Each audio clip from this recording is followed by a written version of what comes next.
Hey guys, welcome back and thanks again for joining me on the podium. My name is Kumbar, and in this week's episode, I'm going to be telling you about how I had the chance to chat with a Formula One world champion and my predictions for 2022. So I actually had the opportunity to talk to the 2009 Formula One world champion Jenson Button by actually winning a Williams fan contest. I wish I had a cooler story about how I actually got that opportunity, but we're only on episode 2 of this podcast, so maybe episode 100 we can get actual Formula One world drivers on here to chat.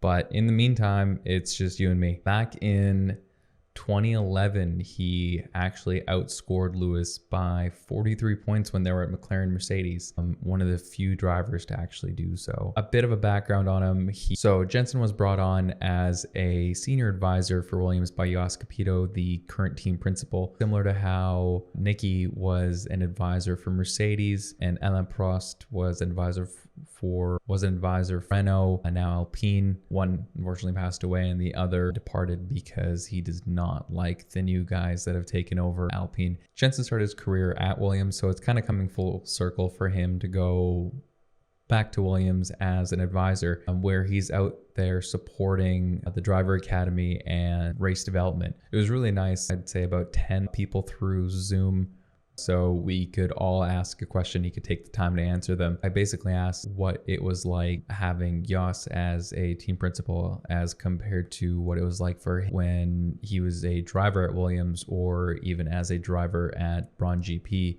and having Ross Brawn as a team principal. He did mention that the overall dynamics were, of course, really different because the teams are in different places, and as compared to where they are now, one of them is now Mercedes. Very different indeed. But he said Jos is really focused on hiring right now and really transforming the team, working towards the development plan that they've formulated. I asked him how Jos was running the team as compared to his days at Williams as a driver, or even how Jos is compared to Ross Brawn at Braun GP before it turned into what we know as Mercedes today. He said that the overall dynamics are different than they were before, but because the teams were, of course, at a different time. And also he said that it's really hard to compare different times and different eras and different points at where the teams are at now. But he did say that the team is really focused on hiring right now and trying to get the best talent in to help with their plans to hopefully come back to being competitive again. I imagine with the influx of capital that they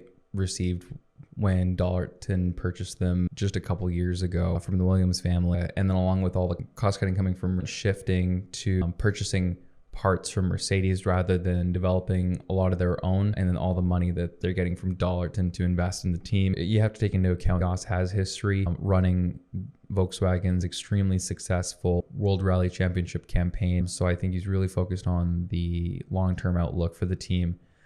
I wouldn't be surprised if it's, getting all the chess pieces ready for when Porsche Audi make their entrance as an engine supplier, since he has really deep ties with VW Group since they own both manufacturers. On top of that, Jos brought in Francois Xavier Desmaisons, I think I said that properly, or FX as they say in short, which is a really cool nickname in my opinion. He's the new technical director at Williams.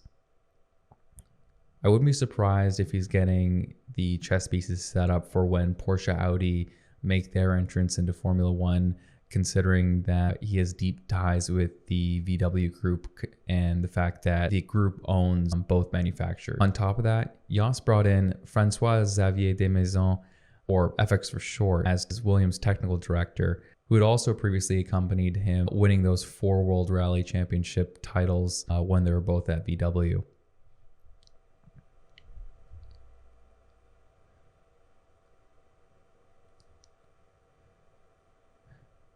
Porsche and Audi are going to be entering Formula One most likely in 2026 as engine suppliers. Now, the way that I looked at it and the way that the news has really been talking about it, Porsche is most likely going to be linking up with Red Bull and Williams. Audi's expected to supply McLaren, but that one teeters on a bigger deal that extends outside motorsport. If Audi is going to be taking part in Formula One, that's because they're going to be taking over McLaren as a whole, including their automotive division. McLaren has been bleeding money and has had to secure multiple loans to stay afloat and investments. They even sold their HQ in Woking, England under a leaseback agreement. So you can get an idea of where they have been at. Although they do talk about now that they're a lot more financially secure, but if you look at what they've had to do seeking investment and securing loans, you start to question what the long-term outlook kind of looks like for the team. Porsche does have an extensive knowledge of hybrid systems with their proven success with the 911 hybrid in the World Endurance Championship, and they won 3 back-to-back titles. And then for those that didn't know, Dr. Helmut Marko, who's currently the head of driver development at Red Bull, and also the same guy that vocalizes every single thought that he has in his head, actually won the 24 Hours of Le Mans in 1971, driving for Martini Porsche in the 917K. So you can see where those ties linking at least Red Bull and Porsche. Honda was departing from F1, and Red Bull went on to create their powertrains division since they're going to take over Honda's intellectual property. Honda made a bit of a U-turn and said that they were going to continue to make their engines up until 2025. I'm guessing that the reason behind that was the fact that Max was extremely competitive in the Red Bull throughout the season, and I think that decision was really solidified once he clinched that title. So with Honda departing in 2025, it looks like starting off with Porsche is probably going to be taking that spot as their engine supplier. On to my predictions for the 2022 season. At number 20, I have Zhou Guanyu, the driver for Alfa Romeo. I really think he's going to be struggling. He's the only rookie on the grid this year, and I don't firmly believe that he has the skill set or I don't want to say talent, because that's hard to judge, but I don't think he has the race pace for him to be competitive amongst the rest of the drivers. It's a big learning curve jumping from F2 to F1, and I don't see him making any real headway, at least in his first season there. At number 19, I have Nicholas Latifi driving for Williams. I honestly don't believe that he has the race pace. I don't think that there's going to be much of an improvement from him as compared to last year. He's been consistently outqualified by his teammate, who's George Russell. A difficult one to compare to, considering George had won GP3 and GP2 back-to-back, but it's definitely a metric for comparison regardless. He never averaged above 16th place, and then sometimes he barely finished ahead of Mick, who was in his rookie year driving in the infamous F21 last year. At number 18, I have Kevin Magnussen driving for Haas.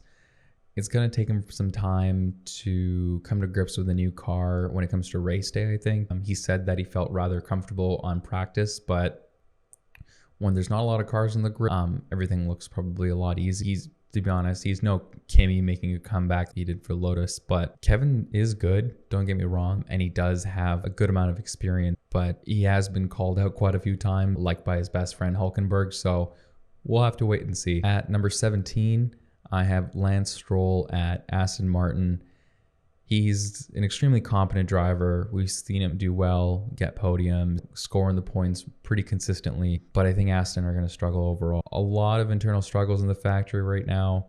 A lot of senior leadership is departing, including Otmar being out of the picture. That man took basically Force India from the rubble and really raced it above the rest to eventually when it became a Racing Point. At number 16, I have Alex Albon driving for Williams. He's a good driver, but let's see how his confidence is built back up after a year of being out of F1.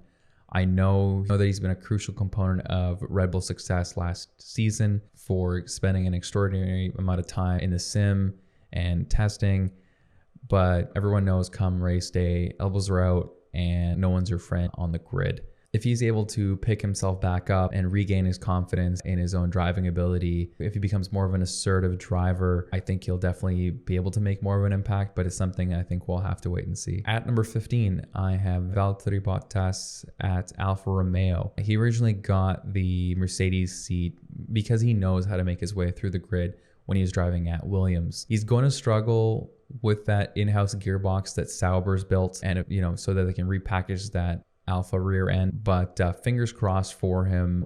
Hopefully that they're able to resolve any reliability issues throughout the season. I imagine that there's going to be probably a few hiccups early on, but I know that he's competitive, and I think he's going to be punching well above his weight in a car that's predicted to do poorly. So it'll be really interesting to see. At number 14, I have contentiously Mick Schumacher. Yes, ahead of Kevin Magnussen, because I'm really rooting for him this year. He's shown almost linear improvement in race pace year over year. And the trend for him is that he has always taken at least one season to get comfortable. And the trend for him is that it always takes him around a season just to get comfortable. And then once he does, he is really shining a light on his abilities as a driver. In his first F3 season, he finished 12th. In his second season, he went on to win the championship. He was 67 points behind at 10th place behind the title leader, Dan Ticktum, and then went on to actually win it that year by 57 points ahead of him. And in that journey, he had 5 consecutive title wins. In F2, his first season, he finished P12. And then in his second year, he won the title by beating the sitting champ, Robert Schwartzman, and other heavy hitters at the time, Callum Ilott and Yuki Tsunoda as well. I think he had to marinate in F1 for a little bit, and I think he'll continue to develop. And I think currently the only thing that's really holding him back is the machinery. On to number 13, I have Esteban Ocon at Alpine. I don't have any confidence in Alpine's reliability, to be honest, with their engine. Esteban's a great driver, don't get me wrong, but that engine's going to wreak havoc on their consistency, on his finishing places on the grid. Number 12, Yuki Tsunoda driving for AlphaTauri. If you remember the first half of the season, it was fantastic for a rookie, but from Hungary onwards, subpar performances were pretty common. And he just became increasingly spastic and frustrated as a driver. So if he can zen out and get a handle on things like he did in his F2 campaign, I think he'll do pretty well. Number 11 is Fernando Alonso at Alpine. This young buck will be on his second season since his comeback to F1 last year. The two-time world champion will probably do some damage on the grid. I don't doubt that. He's had a season to shake off the rust and has had a big hand in development for the new car. He's had a season to shake off the rust and has had a big hand in the development of the new car. So I definitely think it'll hopefully cater to his driving style. Like Ocon, I assume he'll be relegated down the grid because of that engine. From the news that did come out, I know that the team spent more time focusing on extracting performance out of the power unit rather than focusing on reliability. So it's something that we'll have to wait and see if that is going to really be proven to be successful. At number 10, I have Sebastian Vettel driving for Aston Martin. This ain't his first rodeo. He has 4 world titles and multiple runner-ups with driving for Ferrari. The car won't be as competitive as most people are speculating right now. With the talent that he has and hopefully the confidence that he's gained driving for Aston Martin last year and having a better understanding of how the team functions, and again having more input as to how the car is going to develop, I'm hoping to see him definitely up in the top 10. Number 9, at number 9, I have Pierre Gasly driving for AlphaTauri.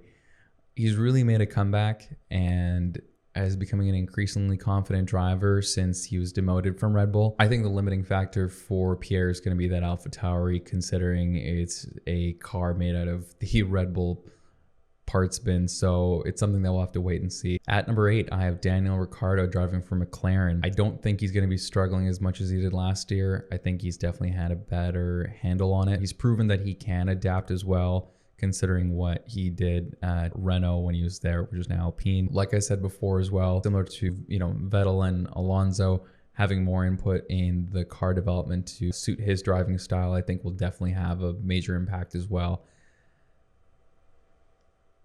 At number 7, I have Lando Norris driving. At number 7, I have Lando Norris also driving for McLaren.